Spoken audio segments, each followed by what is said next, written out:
So today I'm going to talk about how to finally heal, how to extricate yourself from chronic unworthiness. What does unworthiness look like in the personality? Well, it really varies from person to person, but I'll tell you, as always, the stories from my life and what it's looked like in my life so that I can clarify something in you so that you can recognize it in you. And my intention for this video is that I free you from unworthiness so that you can receive the blessings and gifts that have been reserved for your soul. So what does unworthiness look like in the personality? It can look like only being able to feel joy for small amounts of time, maybe even 2 seconds, before something almost feels like it's clobbering you internally. That thing that feels like it's clobbering you is a belief that you don't deserve to be happy.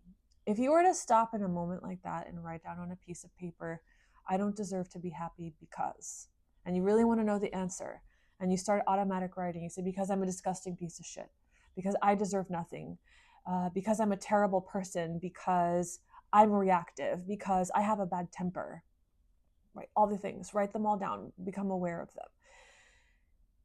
That's a very good exercise. Like, I do not deserve blessings in my life because I do not deserve more financial freedom because I do not deserve a partner that loves me because I don't deserve to have a family because I don't deserve to have the level of freedom and abundance that my friends have because. Okay, answer all of those questions and you will become aware of the beliefs that you have about yourself. So although unworthiness is it's a universal archetypal wound, for some people it takes up a lot more of their bandwidth than others. It's an archetypal universal wound because the first wound was the awareness or the perception of separation from God.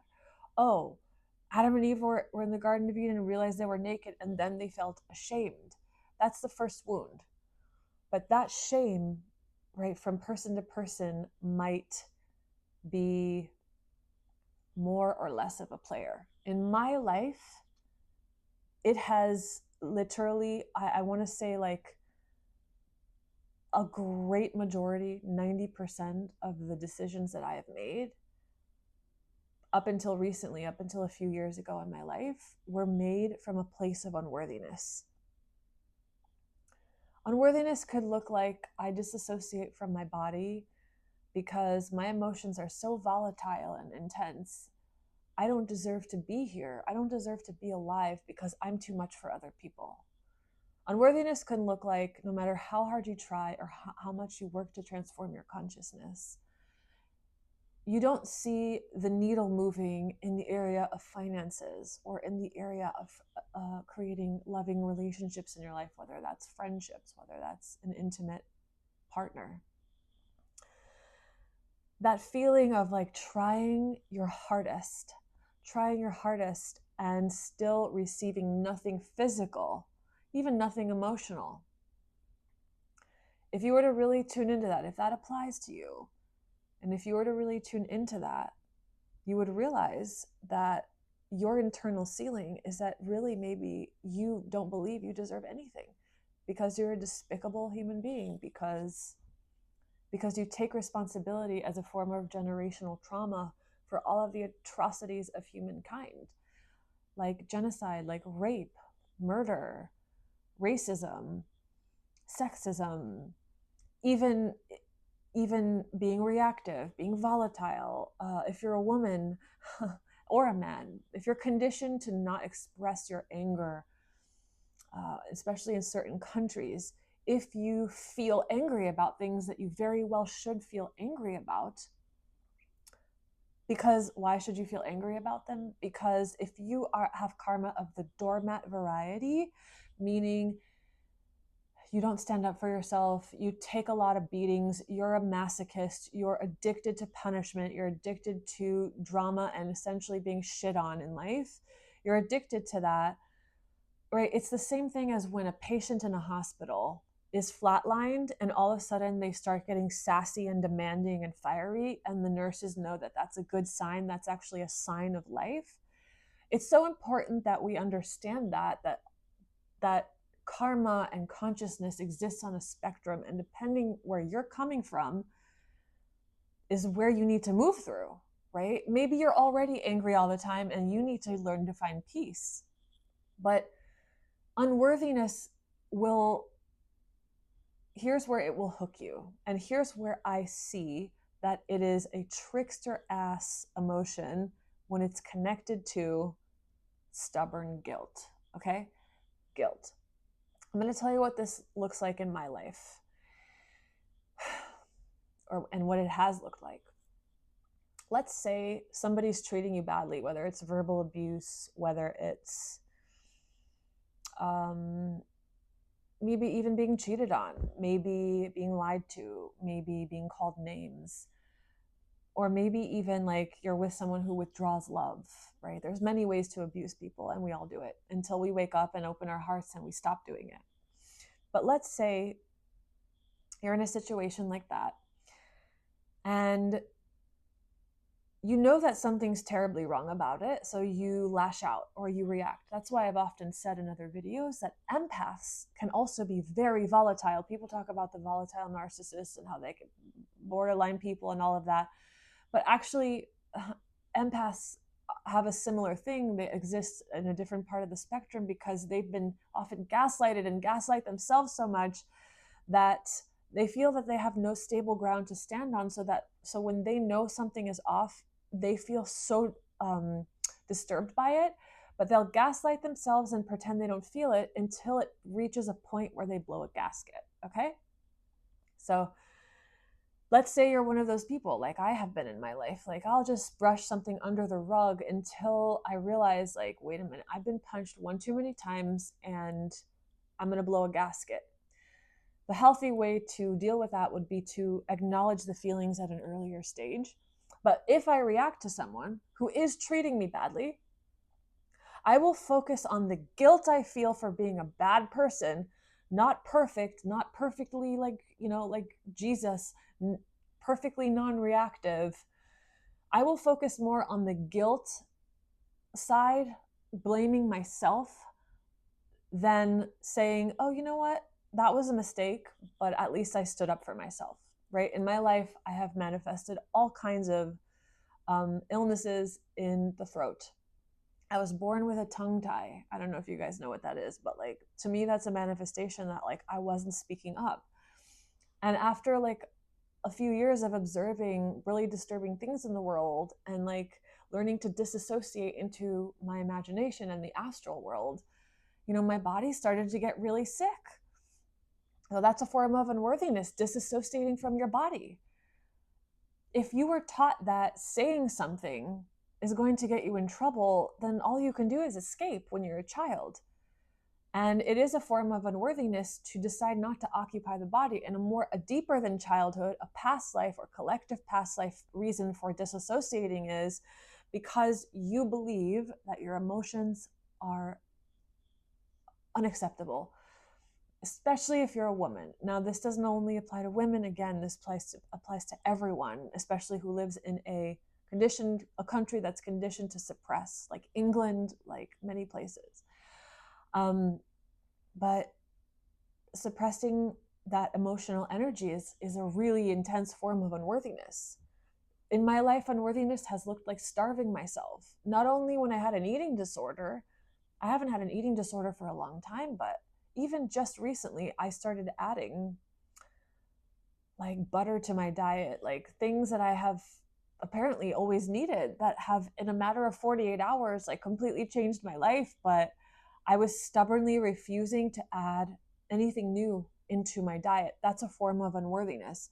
No matter how uncomfortable I was, I kept trying to just fix it with my mind, when in reality, it's like, well, Alex, what is starvation? What is starvation? It's not just trying to be skinny and having an eating disorder. It's restriction in a negative sense. There's a restriction in a positive sense in Kabbalah, which is restricting your need for instant gratification, but it's the energy of restriction. Like, no, I don't deserve this. I don't deserve this. I don't deserve to enjoy food. I don't deserve to be full. I don't deserve to be healthy. I don't deserve to be healthy. If you believe that you don't deserve to be healthy, if you feel unworthy of good health, it's going to look like suppressing emotions, disassociating, starving your body of nutrition, but especially holding on to guilt. Holding on to guilt, right? If they say the gut is the second brain and everybody has gut problems, everybody has a distended belly, why? Because for fertility issues, this is all guilt. And the reason why, like I hear spiritual teachers that have been teaching different forms of spirituality for like 50 years literally say, I'm still working on the guilt thing. And in my mind, I'm like, why are you still working on it after 50 years? Why is it so stubborn? So I started asking the universe, help me, let me like solve this problem or help solve this problem for people, bring clarity to it. So the first step to transforming something is you want to transform it. We all get what we want in life. If you're working on creating $100,000 a month in your business, well, if you focus on that every day, I want $100,000 month. I want $100,000 month. Like you can create it really easily. It's going to challenge your beliefs. When people say, oh, my nervous system can't handle this, what that really means is my belief system can't handle it, right?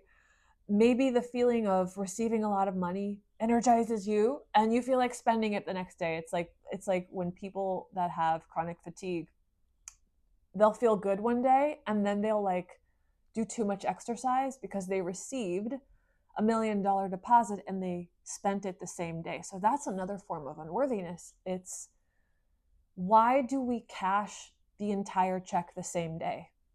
The energy, the physical energy check, the physical money. Why do we do it? Because we don't feel worthy of holding it. It's that internal ceiling is our sense of what we feel we deserve, of what we feel worthy of.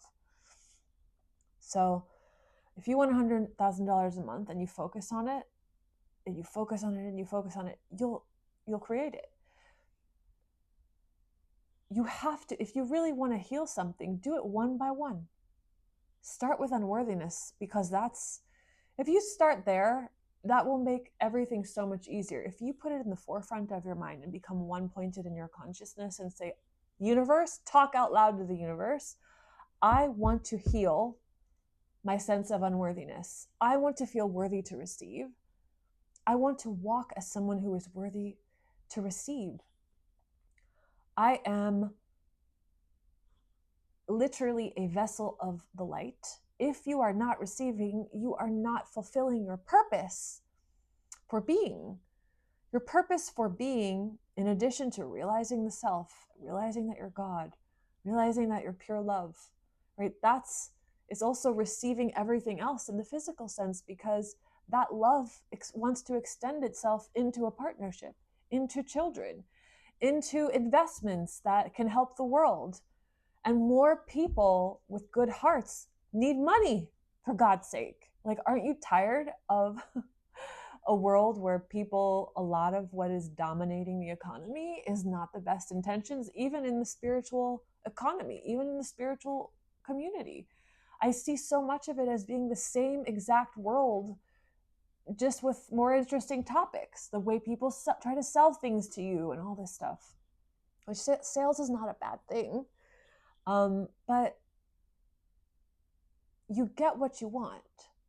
You get what you want. So if you say, I want to be worthy, universe, help me extricate myself permanently from this bullshit trap that I'm in, that I have been feeling unworthy my whole life, attracting people that treat me poorly, attracting partners that are deceptive and don't honor me because I don't believe that I deserve someone that respects me. So of course, right, an act of worthiness is self-respect. I've struggled in this sense. I've struggled with boundaries because in one sense, I know, everything is God's. So like when someone has treated me badly, I used to believe that the godly thing to do was to just take it and just let it go. But I learned the hard way that that's not what I'm supposed to do, because what happens when I do that is some kind of deterioration of my health and well-being. So you learn pretty quickly, right? If you're on a path of awakening, like, what are you really supposed to learn here? Being a doormat is not spiritual. Being a martyr is not spiritual. Taking shit from people, as you know, I'm watching The Chosen, which, by the way, everybody should watch that show. It's amazing. People stoned Jesus and people crucified Jesus, but you know, there's a reason why they say, okay, he did it so that we don't have to do it. That is not what we're here to do. But he was demonstrating that he is not the physical body, that he is a light, he is pure light, and that you can do whatever you want to his body. And in many ways, like, I've lived a similar life. Like, that's how I used to, that's what I thought the spiritual path was. But I feel within me that shift from the Pisces age to the Aquarian age, the Piscean age being characterized by martyrdom, which I love Jesus, and I'm not saying anything bad about Jesus. I love Jesus, but this is just a different age, and so we need to be a different kind of hero. Maybe that was being a hero in a different age, but it's not anymore. It's just not anymore. So you get what you want, right? If you put it at the forefront in your consciousness that you want to transmute unworthiness, okay, that's all you need to know. You need to want it more than anything. If you tell me that you want to finally transform your unworthiness issue, but then like all day long you're just thinking about like how to grow a business, or like kind of secondary things like, oh, how do I make $1 million this year? What if you worked on unworthiness first, and then you receive the $1 million, can keep it, enjoy it, share it, extend it in ways that are more creative and more loving to yourself? You have to decide what your priorities are. And the spiritual precedes everything, right? Because the Creator does want to give us everything, which, by the way, I think is a beautiful mantra. The Creator wants to give me everything. The Creator wants to give me everything. Even when I say that, I feel this just, I can't explain it other than like the love of God just fill my body. I'm almost like, I'm almost crying just saying that. Crying because I'm still getting used to that idea. That idea is not yet normal for me. So I say it every single day. The Creator wants to give me everything. If I even start thinking about getting back into a relationship or a friendship where the person is still actively being unkind, I say to myself, the Creator wants to give me everything. Why the heck am I walking backwards? No, I'm afraid that the Creator doesn't want to give me everything. The reason why we go back to, right, and guilt is it's a karmic bond to stuff that mistreats us. It's a karmic bond. Guilt is a karmic bond to unworthiness, because again, we believe, right, whether it's because we get reactive. If you're on a spiritual path and you have perfectionism in your energy like me, it's like, God, I want to be so badly. I want to be just like Jesus and Christed in every moment and never react, that when I do, the trickster gets me by making me feel guilty about myself. Trickster being my inner opponent. Oh, Alex, look what you did. That was so volatile. That was so, like, I was just in a situation that if I were to explain it to you, I'm not going to put words to it, but if I were to explain it to any reasonable person, they would say, holy shit, like, that is the most stressful thing I've ever heard, just because of the sheer length and duration of time it has lasted. And so, you know what? What if your rage is not so unreasonable, right? But to me, when I get angry at the person on the other end of that situation, I then feel badly about it, right? And there's a way to communicate, right? There's always a way to, a better way to do things. And I think having genuine remorse when you make a mistake, when you're volatile, when you yell at someone, genuine remorse is all you need. Your intention is all that matters. I know myself, and I know that my deepest core intention is to be motivated only by actions of love. That is my truth. Am I there right now? No. Because sometimes my reactivity gets the better of me. And just the other day, it's like I blew a gasket about something. But then I have to remember and be kind to myself. The lesson is not like, oh, I fucked up because I got really angry about something. In fact, what happened after that was that something that was very frozen and stubborn started to move. So that's the thing also about spirituality. Like, this is not about being a nice person or a good person, although it is as well. It is as about being Christed and being love. Well, what does love look like in your life? Maybe love for me means standing the fuck up for myself when nobody else is standing up for me, when I have to, when it's a legal thing, right? Maybe, what if you have an attorney and they're not like doing their job? Well, I've tried everything else. You know how you know when your lesson is actually to like get fiery about something is when you've tried everything else, giving it to the universe, letting it go, hands off, and then nothing changes literally for years. And then all of a sudden, I let this emotional energy move through me and boom, a chain is cracked. And some movement and movement happens. And I have genuine remorse for blowing up at that person. But the lesson here for me was do not feel guilty about that. Emphasize the fact that I spoke up. And have genuine remorse for the way I spoke up, and have a genuine intention to feel the earlier stages and acknowledge the earlier stages of my irritation instead of pretending like something doesn't affect me. Instead of pushing it underneath the rug, acknowledge it at an earlier stage. Actually, I'll tell the creator, help me acknowledge it at an earlier stage, right? So the creator wants to give you everything. The creator is trying to give me self-love. Like I told the creator, I want unworthiness to be finished. And what that looks like for me has been meditation, streaming consciousness of beliefs that I want to fire into myself. The creator wants to give me everything. The creator wants to give me everything.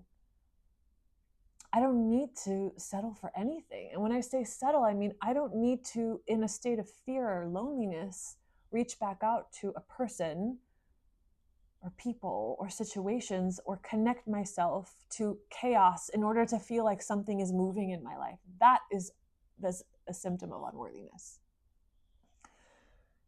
So you get what you want. Tell the creator to help you. The lesson for me in this recent experience that I had was worthiness looks like, okay, you made a mistake. Don't go tanking into guilt now. Don't do it. Don't tank into guilt. Guilt is what makes unworthiness stick around longer. There's so many reasons to justify why I should be angry at myself. No, there's none. All you need to know is that you made a mistake that was destined to be made. Your free will is, do I forgive myself?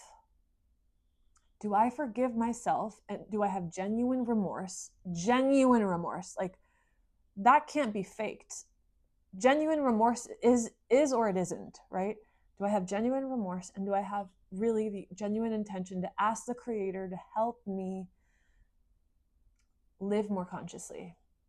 If the answer is yes, that's all that matters. It's not about being perfect. It's not about being good. It's none of those things. It's what are you learning? For me, it's about learning to be nice to myself. And even saying that makes me cry because I've been so mean to myself. So,